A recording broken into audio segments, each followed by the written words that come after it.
Hello dear aspirants, આપ સર્વેનું અમારી YouTube channel game changing સાયકોલોજીમાં હાર્દિક સ્વાગત છે. આજના વિડીયોમાં આપણે પ્રોબેશન ઓફિસર, ચીફ ઓફિસર તેમજ અન્ય કેટલીક સરકારી પરીક્ષાઓ માટે સમાજ કાર્ય એટલે કે સોશિયોલોજી સબ્જેક્ટ અગત્યનો છે અને સાથે સાથે પ્રોબેશન ઓફિસરના ન્યૂ સિલેબસ અકોર્ડિંગ સમાજશાસ્ત્ર એટલે કે સોશિયોલોજીમાંથી લગભગ 33 માર્ક્સના ક્વેશ્ચન જે છે એ પૂછાવાના છે અને એ અંતર્ગત આપણે સમાજશાસ્ત્રીય સિદ્ધાંતોની ચર્ચા કરી રહ્યા છે. જો તમે અગાઉના વિડીયો જોયા ન હોય તો પ્લેલિસ્ટમાં જઈને એ વિડીયોઝ પણ ચેક કરી લેશો, જેથી કરીને તમને ઇઝી રહે. તો અહીંયા તમે જોઈ શકો છો કે યુનિટ 1માં 3 નંબર આપેલું છે. બેઝિકલી સમાજશાસ્ત્રીય સિદ્ધાંતોની સમજૂતી, એમાં ઉત્ક્રાંતિવાદ, કાર્યાત્મકવાદ અને સંઘર્ષવાદ. તો એ અંતર્ગત આપણે કાર્યાત્મકવાદની વાત કરી રહ્યા છે. અગાઉના વિડીયોમાં આપણે દુર્ખીમ સાથે સાથે હર્બર્ટ સ્પેન્સર ની ડિટેલમાં ચર્ચા કરી છે. તો તમે અગાઉના વિડીયો જોયા ન હોય તો એ પ્લેલિસ્ટમાં જઈને જોઈ લેશો. હવે આજના વિડીયોમાં આપણે આ કાર્યાત્મકવાદમાં વિલ્ફ્રેડ પરેટોનું શું પ્રદાન છે, એટલે કે એમણે શું કન્ટ્રીબ્યુશન કર્યું છે કાર્યાત્મકવાદના સિદ્ધાંતમાં, એની વાત કરવાના છે, જેમનો સમયગાળો છે 1848 to 1923. તો આ કાર્યાત્મકવાદમાં વિલ્ફ્રેડ પરેટો એમણે પણ એક અનેરું પ્રદાન આપ્યું છે. તો એ વિશે આપણે ડિટેલમાં ડિસ્કશન કરવાના છીએ. વિલ્ફ્રેડ પરેટો મૂળ ફ્રાન્સના અર્થશાસ્ત્રી હતા. મેં તમને અગાઉ પણ કીધું છે કે તમને કન્ટ્રીઝના નામ પૂછાઈ શકે. તો બેઝિકલી અત્યાર સુધી આપણે જોયું તો બેઝિકલી દેવર ટીચર્સ યા તો પ્રોફેસર્સ, પણ અહીંયા એક વ્યક્તિ જે છે વિલ્ફ્રેડ પરેટો એ બેઝિકલી ફ્રાન્સ કન્ટ્રીના અર્થશાસ્ત્રી એટલે કે ઇકોનોમિસ્ટ હતા. સમાજશાસ્ત્રમાં તેમનું પ્રદાન અનન્ય છે, એટલે કે એમણે પણ ખૂબ વધારે પ્રમાણમાં અનેરું પ્રદાન કર્યું છે. પરેટોના મતે સામાજિક પ્રાણી તરીકે વ્યક્તિ અનેક ક્રિયાઓ કરે છે. સમાજમાં દૃશ્યમાન આવી ક્રિયાઓને તે બે ભાગમાં વહેંચે છે. જો આપણે પરેટોની વાત કરીએ તો અકોર્ડિંગ ટુ હિમ એ શું કહે છે કે વ્યક્તિ જે છે એ એક સામાજિક પ્રાણી છે, એટલે કે સમાજમાં રહેતી વ્યક્તિ જે છે એ સામાજિક પ્રાણી છે અને તે અનેક ક્રિયાઓ કરે છે. સીધી વસ્તુ છે કે સમાજમાં રહે છે, સમાજના લોકો સાથે રહે છે, તો એ ઘણી બધી ક્રિયાઓ કરે છે. સમાજમાં દૃશ્યમાન આવી ક્રિયાઓને તે બે ભાગમાં વહેંચે છે. જે વ્યક્તિ સામાજિક પ્રાણી તરીકે ક્રિયાઓ કરે છે અને જે ક્રિયાઓને આપણે જોઈ શકીએ છીએ, તો એવી ક્રિયાને એ બે ભાગમાં વહેંચે છે. અગત્યનું છે તાર્કિક અથવા તર્કસંગત ક્રિયા અને અતાર્કિક અથવા તો અતર્કસંગત ક્રિયા. તો બંને વસ્તુ અગત્યનું છે, તાર્કિક અથવા તો તર્કસંગત અને અતાર્કિક અથવા તો અતર્કસંગત ક્રિયા. પરેટોના મતે તાર્કિક ક્રિયાઓનો આધાર સામાન્ય રીતે વસ્તુનિષ્ઠ હોય છે, જ્યારે અતાર્કિક ક્રિયાઓનો આધાર વ્યક્તિનિષ્ઠ હોય છે. તો આપણે યાદ રાખવાનું છે, પરેટો એવું કહે છે કે જો આપણે તાર્કિક અથવા તો તર્કસંગત ક્રિયાના આધારની તપાસણી કરીએ, ચેક કરીએ, તો એ વસ્તુનિષ્ઠ હોય છે, એટલે કે વસ્તુના ક્ષેત્રે હોય છે, એના સંદર્ભમાં હોય છે. જ્યારે અતાર્કિક ક્રિયાઓનો આધાર જે છે વ્યક્તિનિષ્ઠ હોય છે, એટલે કે વ્યક્તિમાં નિહિત છે, વ્યક્તિ પોતે જવાબદાર છે. પ્રત્યેક સામાજિક ઘટનાના બે દ્રષ્ટિબિંદુ હોઈ શકે. પ્રથમ એ કે જેમાં ખરેખર ઘટનાનું અસ્તિત્વ હોય, અને બીજું એ કે ઘટના કોઈ વ્યક્તિના મગજમાં અંકિત થયેલી હોય. તો એ શું કહે છે કે કોઈ પણ ઘટના બને છે સમાજમાં, તો એના બે દ્રષ્ટિબિંદુ હોઈ શકે. એક એવું છે કે ખરેખર ઘટનાનું અસ્તિત્વ હોય છે. જ્યારે કોઈ ઘટના બને છે તો એનું ખરેખર અસ્તિત્વ એટલે કે ઘટના બનવા પાછળનું દરેકે દરેક કારણો અને સાથે ઘટનાની બધી જ માહિતી અવેલેબલ હોય છે. અને બીજો પોઈન્ટ ઓફ વ્યૂ એવો બતાવે છે કે ઘટના કોઈ વ્યક્તિના મગજમાં અંકિત થયેલી હોય છે, એટલે કે એ બની નથી, પરંતુ એ વ્યક્તિના મગજમાં આકાર લીધો છે એને, અથવા તો અંકિત થયેલી હોય છે. પરેટોના મતે આ પ્રકારનું વિભાજન અત્યંત આવશ્યક છે, કારણ કે તેના વગર તાર્કિક અને અતાર્કિક ક્રિયાઓનું વિભાજન કરવામાં ઘણી જ મુશ્કેલી થાય છે. તો એ કહે છે કે એટલે કે પરેટોના મત મુજબ બેઝિકલી કોઈ પણ ઘટના છે તો એનું વિભાજન કરવું ખૂબ આવશ્યક છે, કે તાર્કિક છે કે અતાર્કિક છે. અને જો એ આપણને નથી ખબર તો એના વગર આપણે એનું વિભાજન એટલે કે એને ક્લાસિફિકેશન કરવામાં ઘણી મુશ્કેલીઓ ઊભી થાય છે. એક એક્ઝામ્પલ આપેલું છે, દાખલા તરીકે એક રસાયણશાસ્ત્રી પોતાની પ્રયોગશાળામાં પ્રયોગ કરવામાં રત છે અને એક જાદુગર કોઈ જગ્યાએ જાદુની ક્રિયા દર્શાવી રહ્યો છે. આ બંને ક્રિયાઓને એક જ શ્રેણીમાં મૂકવી ઉચિત નથી, કારણ કે રસાયણશાસ્ત્રની ક્રિયાનો આધાર વસ્તુનિષ્ઠ છે, જ્યારે જાદુગરની ક્રિયાનો આધાર માત્ર ને માત્ર વ્યક્તિનિષ્ઠ છે. તો એ સમજાવતા કહે છે કે કોઈ એક રસાયણશાસ્ત્રી છે, ઓકે, તો એ શું કરે છે કે એની પ્રયોગશાળામાં પ્રયોગ કરવામાં બિઝી છે, તો એ વસ્તુ પર પ્રયોગ કરે છે, એટલે કે જે રિક્વાયરમેન્ટ્સ છે એ વસ્તુનો આધાર લઈને એ વસ્તુ પર શું કરે છે, પ્રયોગ કરે છે. તો બેઝિકલી એને આપણે શું કહી શકીએ કે જે ક્રિયા કરી રહ્યો છે એનો આધાર જે છે એ વસ્તુ ઉપર નિશ્ચિત છે, મતલબ વસ્તુમાં નિહિત છે. અને બીજી તરફ એક જાદુગર છે જે શું કરી રહ્યો છે કે એક જગ્યા પર એની જે જાદુની ક્રિયા છે અથવા તો જાદુ છે એ દર્શાવી રહ્યો છે. તો એની જે ક્રિયાનો આધાર છે એ માત્ર ને માત્ર એ વ્યક્તિનિષ્ઠ છે. ઓકે, એટલે કે એ વ્યક્તિનો આધાર લઈને શું કરે છે, પોતાનું જે જાદુ છે એની કરામત જે છે એ દર્શાવે છે. પરેટોના મતે પ્રત્યેક સામાજિક અથવા વ્યક્તિગત ક્રિયાના બે પાસા હોય છે, ધ્યેય અને સાધન. તો આ પણ યાદ રાખવાનું છે. એ કહે છે કે સામાજિક અથવા તો વ્યક્તિગત જે ક્રિયા કરવામાં આવે એ બેઝિકલી એના બે પાસા છે. ઓકે, બે ફ્રેઝ છે. એક હોઈ શકે કોઈ ધ્યેય અને બીજું હોઈ શકે સાધન. કોઈ પણ ધ્યેયની પ્રાપ્તિ માટે કોઈને કોઈ સાધનોનો ઉપયોગ હંમેશા કરવામાં આવે છે. એકદમ સીધી વસ્તુ છે કે કોઈ પણ ધ્યેયની આપણે પ્રાપ્તિ કરવી છે તો એના માટે આપણે કોઈ ચોક્કસ સાધન જોઈશે. ફોર એક્ઝામ્પલ, તમારે કોઈ જગ્યાએથી એક જગ્યાએથી બીજી જગ્યાએ જવું છે તો at that time you need vehicle. Okay, તો એ સાધન કહી શકાય. આ સાધનો કેવા પ્રકારના હશે એ કાર્યની પ્રકૃતિ પર આધારિત છે, જેને આપણે ધ્યેય પ્રાપ્તિ માટે ઉપયોગમાં લઈએ છીએ. હવે જે સાધનો આપણે ઉપયોગમાં લઈએ છીએ એ કયા પ્રકારનું કાર્ય છે, ઓકે, એની ઉપર આધાર રાખે છે. કેટલાક કાર્યો એવા પણ હોય છે કે જે ધ્યેય અને સાધન બંનેની રીતે ઉચિત હોતા નથી. પ્લસ એ એવું કહે છે કે જે તે કાર્યો કેવા છે, એટલે કે કાર્યોની પ્રકૃતિ કેવી છે એની ઉપર સાધનો આધાર રાખે છે. પરંતુ ઘણી વખત એવું પણ બને કે કાર્ય એવા પણ પ્રકારના હોય જ્યાં ધ્યેય અને સાધન એ બેમાંથી એક પણ ઉચિત નથી હોતા, એટલે કે બંને પ્રોપર નથી હોતા. પરેટોના મત અનુસાર માનવીય ક્રિયાઓ તર્કસંગત અને અતર્કસંગત એમ બંને પ્રકારની હોઈ શકે છે. રીતે કહે છે કે કોઈ પણ વ્યક્તિ જે છે ક્રિયા કરે છે, માનવી ક્રિયા કરે છે, તો બેઝિકલી બંને પ્રકારે હોઈ શકે. તર્કસંગત એટલે કે વસ્તુનિષ્ઠ પણ હોઈ શકે અને અતર્કસંગત મતલબ વ્યક્તિનિષ્ઠ પણ હોઈ શકે. તર્કસંગત ક્રિયાઓ અર્થપૂર્ણ અને વિજ્ઞાને પ્રમાણિત કરેલી હોય છે. આ પણ યાદ રાખવાનું છે કે જો આપણે તર્કસંગત ક્રિયાઓની વાત કરીએ તો બેઝિકલી એ અર્થપૂર્ણ હોય છે, એટલે એ લોજિકલ હોય છે અને સાથે સાથે વિજ્ઞાને એને પ્રમાણિત કરેલી છે, મતલબ વિજ્ઞાને એને સ્વીકારેલી છે. ઉદાહરણ તરીકે એક સમાજશાસ્ત્રી વૈજ્ઞાનિક પદ્ધતિથી બાળ અપરાધીઓનો અભ્યાસ કરે છે તો તેને તાર્કિક કહી શકાય, કારણ કે તે જે પણ કંઈ કરી રહ્યો છે તેનો તર્કસંગત આધાર શોધી શકાય છે. ઓકે, અહીંયા એક એક્ઝામ્પલ આપેલું છે કે કોઈક સોશિયોલોજિસ્ટ છે, સમાજશાસ્ત્રી જે છે એ બેઝિકલી કોઈક વિજ્ઞાનની પદ્ધતિ જેમ કે કાઉન્સેલિંગ છે તો એનો આધાર લઈને જે બાળ અપરાધીઓ છે, એટલે કે જે નાના બાળકો છે અને તેઓ અપરાધીઓ છે, એમણે ગુનો કર્યો છે, તો એમનો અભ્યાસ કરે છે. તો એક મેથડનો યુઝ થયો છે, ફોર એક્ઝામ્પલ કાઉન્સેલિંગ કરવું, તો એને આધારે શું કહી શકાય, એને તાર્કિક કહી શકાય.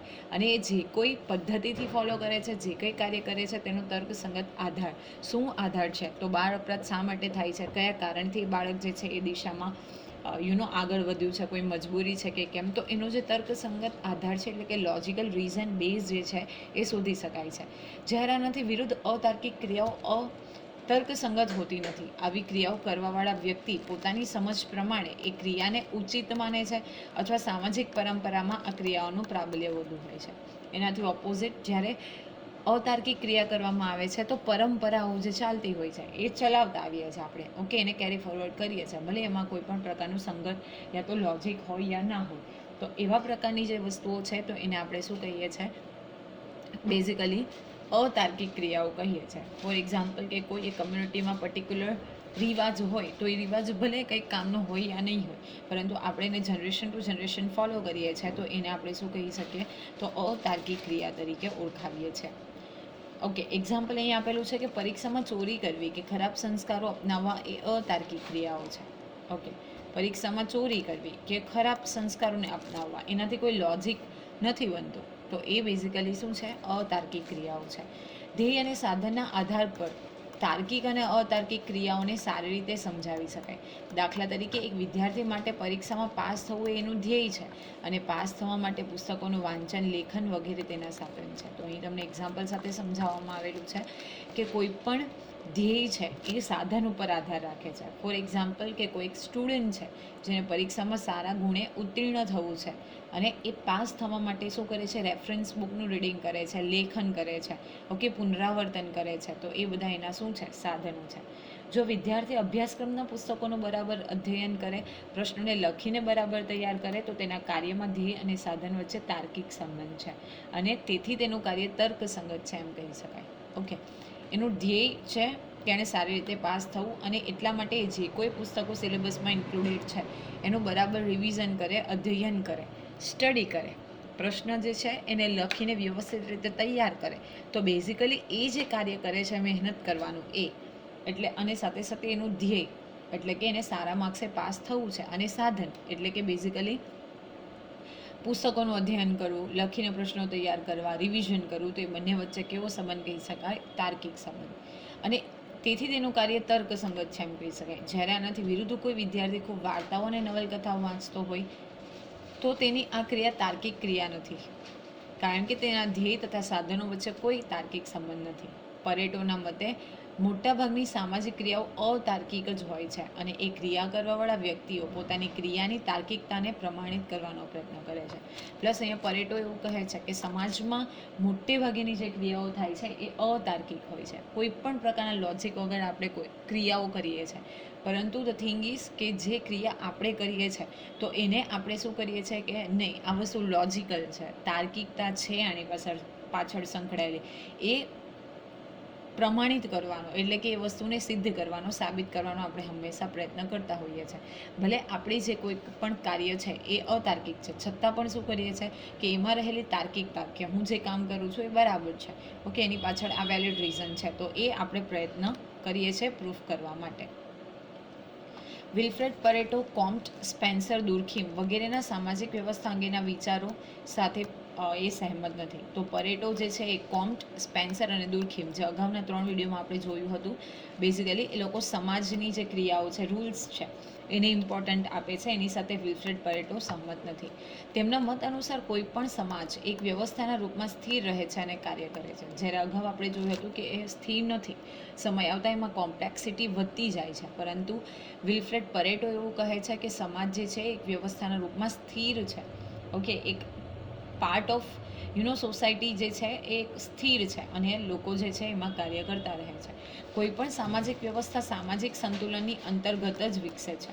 સામાજિક વ્યવસ્થાનો આધાર સામાજિક સંતુલન છે. તો અહીંયા એ શેની ઉપર ફોકસ કરે છે, તો સામાજિક સંતુલન ઉપર છે કે જે કોઈ સંતુલનની ક્રિયા અંતર્ગત વિકસિત થાય છે તો એનો મુખ્ય આધાર જે છે એ સમાજનું સંતુલન છે. સામાજિક સંતુલન એ અવ્યવસ્થા છે જેમાં વિઘટનકારી અને સંગઠનકારી શક્તિઓમાં એક સંતુલન જળવાઈ રહે છે. તો આ પણ અગત્યનું છે. શું કહે છે કે બેઝિકલી સામાજિક સંતુલન જે છે એ પ્રકારની અવ્યવસ્થા છે અને વિઘટનકારી અને સંગઠનકારી, વિઘટન કરવું એટલે કે છૂટું પડવું અને સંગઠન બનાવવું એટલે કે ગ્રુપ બનાવવું, એ વચ્ચે શું થાય છે કે એક પ્રકારનું સંતુલન જળવાઈ રહે છે. પરેટોના મતે દરેક સમાજમાં 2 વિરોધી શક્તિઓ ક્રિયાશીલ રહે છે. એક શક્તિ સમાજના વિભિન્ન ખંડોને, અંગોને અથવા તત્વોને વિઘટિત કરવા માટે ક્રિયાશીલ હોય છે, જ્યારે બીજી શક્તિ સમાજના જુદા જુદા ખંડોને સંગઠિત કરવામાં સહાયક બને છે. તેના મતે કોઈ પણ એવો સમાજ નથી કે જેમાં સંપૂર્ણપણે કોઈ પણ એક શક્તિનો અભાવ હોય. ઓકે, બેઝિકલી પરેટો એવું માને છે કે દરેક સમાજમાં 2 જે છે એ પ્રકારની શક્તિ હોય છે. ઓકે, 2 શક્તિઓ જોવા મળે છે. ઓકે, એક શક્તિ એવી છે કે જે સમાજના વિભિન્ન ખંડો છે, એટલે કે અલગ અલગ ખંડો અને સાથે સાથે પાર્ટ્સ છે, અંગો છે અથવા જે તત્વો છે, એલિમેન્ટ્સ છે, એને વિઘટિત કરવા એટલે કે એને જુદા પાડવા માટે ક્રિયાશીલ હોય છે. અને બીજું ઓપોઝિટ અહીંયાથી પણ યાદ રાખવાનું છે, વિરોધી શક્તિ, અને બીજી એક જે છે એ અલગ કરવાનું કામ કરે છે. ઓકે, એટલે કે એને સેપરેટ કરે છે. અને બીજી જે છે એ સંગઠિત કરે છે, એટલે કે એને શું કરે છે, કલેક્ટ કરે છે, એમાં સહાય બને છે. અને એમના મતે એવું કહેવું છે કે કોઈ પણ એવો સમાજ નથી કે જ્યાં કોઈ એક શક્તિનો અભાવ હોય, એટલે કે આ જે વિઘટિત અને બેઝિકલી આપણે કહીએ સંગઠિત, તો બેમાંથી કોઈક ને કોઈક શક્તિ જે છે એ ત્યાં સંપૂર્ણપણે છે. ઓકે, કોઈ પણ એક શક્તિ એવું નથી કોઈ પણ સમાજમાં કે ફક્ત તત્વો જે છે એને વિઘટિત જ થાય છે. ઓકે, અથવા તો બેઝિકલી સંગઠિત થાય છે. એટલે બેઝિકલી આપણે એ બંને જે ફેક્ટર છે એ દરેક સમાજની અંદર જોઈ શકીએ છીએ. વિલ્ફ્રેડ પેરેટોના મતે સમાજ એક સામાજિક વ્યવસ્થા છે અને આવી સામાજિક વ્યવસ્થા સતત સમતુલા રાખે છે. સમતુલા રાખવું મતલબ બેલેન્સ રાખવું. આ સમતુલાનો ખ્યાલ કાર્યાત્મકવાદ સાથે સંકળાયેલો છે. એમના મતે સમાજ શું છે? એક સામાજિક વ્યવસ્થા, અને આ સામાજિક વ્યવસ્થા શું કરે છે? સતત સમતુલા રાખે છે, એટલે કે બંને હંમેશા બેલેન્સમાં રહે છે. દરેક સમાજના ઘટકોને કેન્દ્રમાં તપાસીએ તો તે ઘટકો એકબીજા સાથે સંકળાયેલા છે અને તેમાંથી એક સામાજિક વ્યવસ્થાનો ખ્યાલ ઉત્પન્ન થતો જોવા મળે છે. શું કહે છે કે દરેક જો આપણે ઘટકો છે, એલિમેન્ટ્સ છે, એને કેન્દ્રમાં રાખીને એટલે કે સેન્ટર ઉપર રાખીને આપણે એનું ડિસ્કશન કરીએ તો બેઝિકલી આપણે એવા કન્ક્લુઝન ઉપર આવીએ કે દરેક ઘટકો શું છે? એકબીજાથી સંકળાયેલા છે અને એને કારણે જ સામાજિક વ્યવસ્થાનો જે ખ્યાલ છે એ ઉત્પન્ન થાય છે, ઉદ્ભવે છે. સમાજશાસ્ત્રીઓએ આ સમતુલાનો અભ્યાસ કરવો જોઈએ. પેરેટોના મતે સામાજિક વ્યવસ્થાની સમતુલાનો આધાર તેની ભૌતિક પરિસ્થિતિ અને બાહ્ય તથા આંતરિક વ્યવસ્થા ઉપર આધારિત છે. ઓકે, અને તે નીચે મુજબ છે. ઓકે, શું કહે છે કે વ્યવસ્થાની સમતુલાનો આધાર જે છે એ ભૌતિક પરિસ્થિતિ ઉપર છે અને સાથે સાથે બાહ્ય અને આંતરિક વ્યવસ્થા કેવી છે સમાજની એની ઉપર રહેલો છે. તો સૌપ્રથમ આપણે જોઈએ ભૌતિક પરિસ્થિતિ. તો આ પરિસ્થિતિમાં ભૌગોલિક પરિસ્થિતિનો સમાવેશ કરી શકાય. આપણી આજુબાજુનું પર્યાવરણ, geographical location, okay, geographical structure, એનો સમાવેશ જે છે બેઝિકલી ભૌતિક પરિસ્થિતિમાં કરી શકાય. નેક્સ્ટ છે બાહ્ય વ્યવસ્થા. તો દરેક સમાજ અન્ય બીજા સમાજ સાથે સંકળાયેલો હોય છે અને તે જે રીતે સંકળાયેલા હોય છે તેની અસર તેના માળખા ઉપર અને કાર્યો ઉપર પણ થાય છે. દરેક સમાજ શું છે તો બીજા સમાજ સાથે સંકળાયેલો છે. એવું નથી કે પોતાની રીતે અનન્ય અથવા તો દૂર રહીને, સેપરેટ રહીને કાર્ય કરે છે. દરેક સમાજ જે છે એ એકબીજા સમાજની સાથે સંકળાયેલા છે. અને કઈ રીતે સંકળાયેલા છે, અને જો સંકળાયેલા છે એકબીજાની સાથે એટલે કે એકબીજાની સાથે કનેક્ટેડ છે તો તેની અસર પર્ટિક્યુલર સમાજના માળખા ઉપર કેવી થાય છે, કાર્યો ઉપર કેવી થાય છે, તો એને બાહ્ય વ્યવસ્થા તરીકે ઓળખાવે છે. નેક્સ્ટ છે આંતરિક વ્યવસ્થા. તો દરેક સમાજમાં કેટલાક ચોક્કસ કોટિક્રમ હોય છે, કેટલાક ખ્યાલ, માન્યતાઓ, વલણો અને પરંપરાઓ જોવા મળે છે. તે બધા જ સામાજિક વ્યવસ્થાનો ભાગ બને છે. આ બધું જ એકબીજા સાથે સંકળાયેલું છે. ઓકે, ચોક્કસ ખ્યાલો એટલે કે બિલીફ, માન્યતા એટલે કે બિલીફ, વલણો, પરંપરાઓ, ટ્રેડિશન્સ જોવા મળે છે. અને આ બધી જ વસ્તુ શું છે?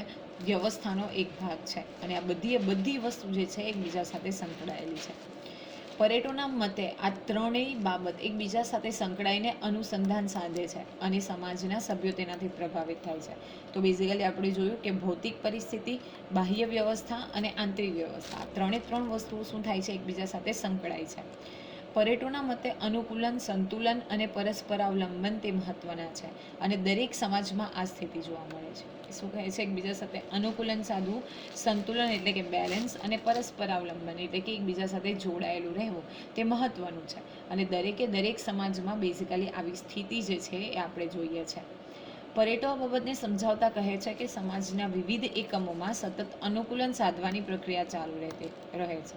આપણને ખબર જ છે કે આપણે દરેક પરિસ્થિતિ સાથે અનુકૂલન સાધવાની કોશિશ કરીએ છીએ. જેમ કે સિઝન બદલાય છે તો આપણી લાઈફસ્ટાઈલ બદલાય છે. કોઈ પણ પરિસ્થિતિ હોય તો એને અનુરૂપ આપણે ચાલીએ છીએ, એને અનુકૂલન, એની સાથે સમાયોજન કરીએ છીએ, એની સાથે એડજસ્ટમેન્ટ કરીએ છીએ. કોઈ પણ એકમને કારણે, પરિસ્થિતિને કારણે અસંતુલન ઊભું થાય ત્યારે બધા જ એકમો સંતુલન જાળવવા તમામ પ્રયાસો કરે છે. ઓકે, કોઈ પણ પરિસ્થિતિ એવી સર્જાય જેને કારણે અસંતુલન થાય એટલે કે જે બેલેન્સ છે એ ખોરવાઈ જાય તો ફરીથી આપણે શું કરીએ? દરેક જે એકમો છે એ બેઝિકલી સંતુલનને અગેન પ્રસ્થાપિત કરવાનો ટ્રાય કરે છે, પ્રયત્ન કરે છે. અને સમગ્ર વ્યવસ્થા પરસ્પરાવલંબિત હોવાને કારણે બધા જ એકમો પર તેની અસર જોવા મળે છે. અને આપણે જોયું કે બધા એકમો જે છે બેઝિકલી આપણે વાત કરી તો ભૌતિક સ્થિતિ, બાહ્ય વ્યવસ્થા અને આંતરિક વ્યવસ્થા બધા એકબીજા સાથે જોડાયેલા છે. તો કોઈ પણ એક પરિસ્થિતિમાં ડિસ્ટર્બન્સ ક્રિએટ થાય તો તેની અસર જે છે એ તમામ એકમો પર જોવા મળે છે. પરંતુ મૂળ વાત સમાજ એક જ છે અને તેના વિવિધ એકમો પરસ્પર જોડાયેલા છે તથા પરિવર્તનની પ્રક્રિયામાં અનુકૂલન અને સંતુલન સતત જોવા મળે છે. અને એ શું કહે છે કે ફાઇનલી જો આપણે વાત કરીએ, કન્ક્લુઝન ઉપર આવીએ તો સમાજ તો એક જ છે. પરંતુ વિવિધ એકમો જે છે સમાજના એ એકબીજા સાથે જોડાયેલા છે, એકબીજા સાથે અનુકૂલન સાધવાનો પ્રયત્ન કરે છે અને એકબીજા સાથે સંતુલન કરતા અથવા તો સંતુલિત હોય એવું આપણે કહી શકીએ. હવે અગેન ઇમ્પોર્ટન્ટ છે, મેં તમને અગાઉ પણ કીધું હતું કે બધી બુક્સ જે છે ખૂબ ઇમ્પોર્ટન્ટ છે. તો important books and contribution of Pareto. So mind and society, logico experimental method, logical and non logical action, society as a system in equilibrium, residues and derivations and circulations of elites. તો basically આ બધી books જે છે એ ખૂબ અગત્યની છે, ખાસ કરીને mind and society, logico experimental method, logical and non logical action, okay, and residues and derivation. તો બધી જ બુકના નામ પણ તમારે યાદ રાખવાના છે. તો આશા રાખું છું કે આજે પરેટો વિશે આપણે ડિસ્કશન કર્યું એમાં તમને સમજ પડી હશે. અને વિડીયો પસંદ આવે તો વિડીયોને લાઇક કરી અને શેર કરવાનું ભૂલશો નહીં. અને આવા જ વધુ વિડીયોની અપડેટ્સ માટે even you can subscribe our YouTube channel game changing psychology. Thank you for watching the video. Have a nice day.